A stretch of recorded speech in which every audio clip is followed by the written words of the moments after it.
Halo teman-teman, perkenalkan nama saya Yulis Mandoviki. Di sini saya akan menjelaskan tentang produksi vaksin COVID-19 di Indonesia untuk memenuhi tugas mikrobiologi umum COVID-19. Pengertian COVID-19, coronavirus disease 2019, adalah penyakit yang disebabkan oleh virus coronavirus baru, yaitu SARS-CoV-2, yang dilaporkan pertama kali di Wuhan, Tiongkok pada tanggal 31 Desember 2019. COVID-19 ini dapat menimbulkan gejala gangguan pernapasan akut seperti demam di atas 30 derajat Celcius, batuk, dan sesak nafas bagi manusia. Selain itu, dapat disertai dengan lemas, nyeri otot, dan diare. Pada perintah COVID-19 yang berat dapat menimbulkan pneumonia, sindrom pernapasan akut, gagal ginjal, bahkan sampai kematian. Sifatnya, virus corona bersifat zoonotik. Ini berarti virus pertama kali berkembang di hewan sebelum akhirnya menyerang manusia. Ketika sudah menginfeksi manusia, penyebaran virus corona bisa melalui droplet pernapasan. Bentuknya, virus COVID-19 memiliki bentuk seperti paku-paku. Ini memiliki kemiripan dengan bentuk mahkota. Penyebaran, WHO juga menjelaskan bahwa penyebaran virus corona bisa melalui penularan dari orang yang telah terinfeksi virus corona serta dinyatakan positif. Ketika seseorang yang telah terinfeksi bersin dan batuk, maka partikel-partikel virus tersebut akan menyebar melalui mulut atau hidung yang kemungkinan akan mengenai permukaan, kemudian disentuh oleh orang yang sehat, serta dihirup oleh orang yang sehat yang berdekatan dengan seorang yang terinfeksi virus corona. Vaksin. Pengertiannya, vaksin adalah bahan antigenik yang digunakan untuk menghasilkan kekebalan terhadap suatu penyakit. Pemberian vaksin atau imunisasi dilakukan untuk mencegah atau mengurangi pengaruh infeksi penyebab penyakit tertentu. Tujuan vaksin adalah sebagai upaya mencegah vaksin menular. Hal ini karena vaksin dapat memberikan tubuh Anda pertahanan dan perlindungan dari berbagai penyakit infeksi yang berbahaya. Cara kerjanya yaitu dengan memberikan antigen bakteri atau virus tertentu yang sudah dilemahkan atau dimatikan, yang kemudian merangsang sistem kekebalan tubuh untuk dapat mengetahui, menghancurkan, dan mengingat benda asing. Teknologi produksi vaksin COVID-19. Vaksin inaktif. Vaksin inaktif berisi agen infeksi yang telah diinaktivasi dengan pengertian mikroorganisme tersebut telah dimatikan, namun masih bersifat imunogenik atau mampu menciptakan pembentukan antibodi.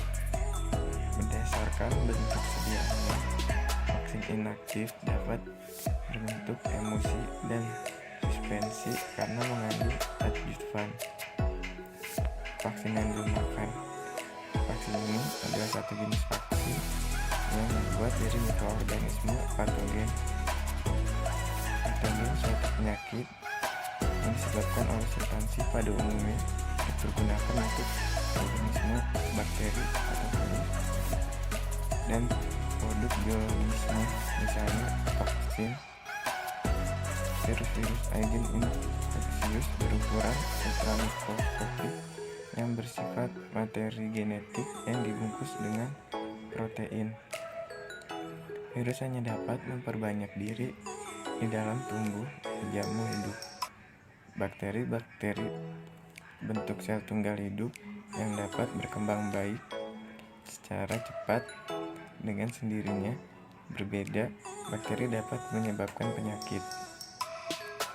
Hidup yang telah dilemahkan di laboratorium, mereka akan tumbuh dalam tubuh penerima vaksin, tetapi tidak akan menyebabkan sakit atau hanya sakit ringan karena sudah dilemahkan. Dapat merangsang respon kekebalan, respon imun, pertahanan tubuh melawan setiap benda asing atau organisme, misalnya bakteri, virus, organ, atau jaringan transportasi.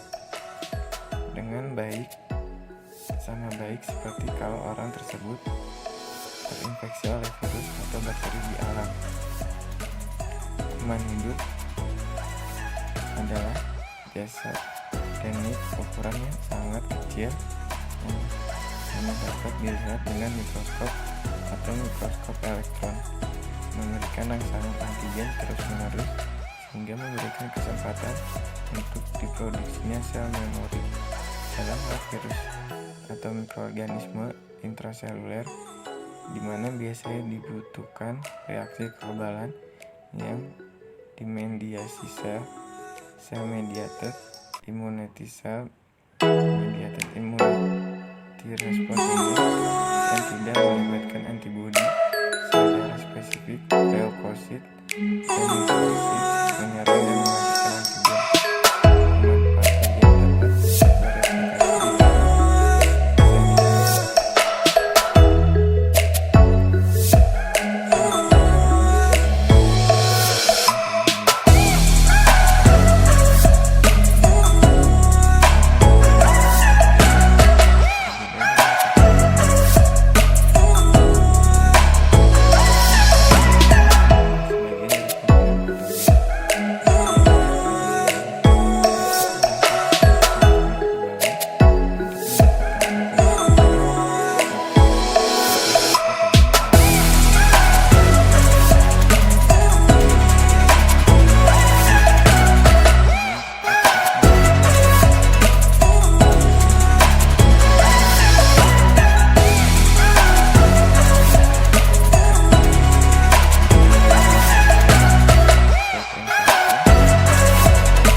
Manfaat bagian dapat bereplikasi di direkayasa untuk membawa virus seperti SARS-CoV-2. Vektor virus yang tidak bereplikasi adalah virus yang telah direkayasa secara genetik sehingga tidak dapat bereplikasi dan menyebabkan penyakit. Kemudian, virus itu dimodifikasi lebih lanjut guna menghasilkan protein untuk penyakit yang diharapkan, seperti protein spike virus corona, dan disuntikan ke dalam tubuh untuk memicu respon kekebalan. Virus yang digunakan untuk kandidat vaksin COVID-19 antara lain adenovirus MVA, modifikasi vaksin Ankara, virus cacar yang dilemahkan, parainfluenza, dan rabies. Selanjutnya ada vaksin RNA. Vaksin RNA adalah vaksin yang disuntikan ke dalam tubuh, hanyalah instruksi genetik untuk membuat protein virus seperti protein spike.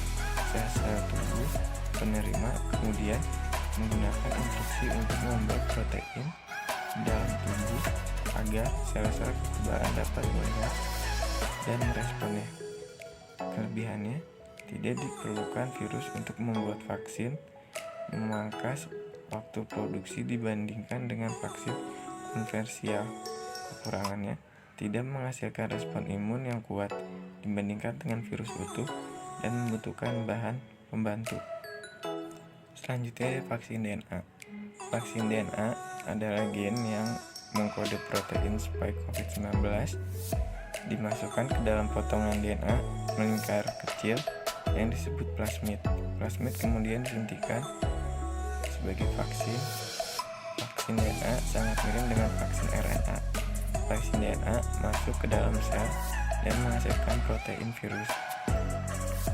Kelebihannya, cepat dan relatif mudah untuk diproduksi dalam jumlah banyak, tidak memerlukan pembukuan dalam penyimpanan dan pengangkutan, mudah untuk balik gen atau virus yang berbeda, serta dapat digabung.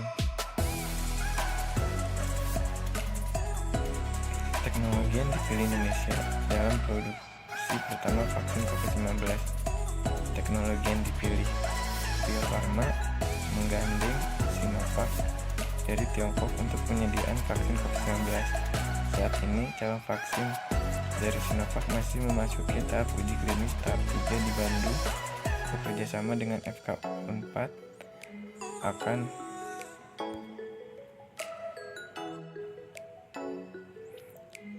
teknologi yang dipilih Indonesia dalam produksi pertama vaksin COVID-19. Teknologi yang dipilih Bio Farma menggandeng Sinovac dari Tiongkok untuk penyediaan vaksin COVID-19. Saat ini, calon vaksin dari Sinovac masih memasuki tahap uji klinis tahap 3 di Bandung. Kerjasama dengan Fakultas Unpad akan menggunakan vaksin merah putih dengan menggunakan jenis vaksin inaktif atau vaksin yang sudah dimatikan. Alasan pemilihan teknologi karena akan mendapatkan kekebalan terhadap penyakit. Jika mendapatkan vaksin jenis ini tanpa ada risiko untuk terinfeksi kuman atau virus yang terkandung di dalam vaksin tersebut. Sekian presentasi dari saya. Jika ada kata-kata yang kurang berkenan, mohon dimaafkan. Jika ada pertanyaan, bisa langsung komen di kolom komentar. Jangan lupa like dan subscribe. Terima kasih atas perhatiannya. Sampai bertemu lagi. Dah.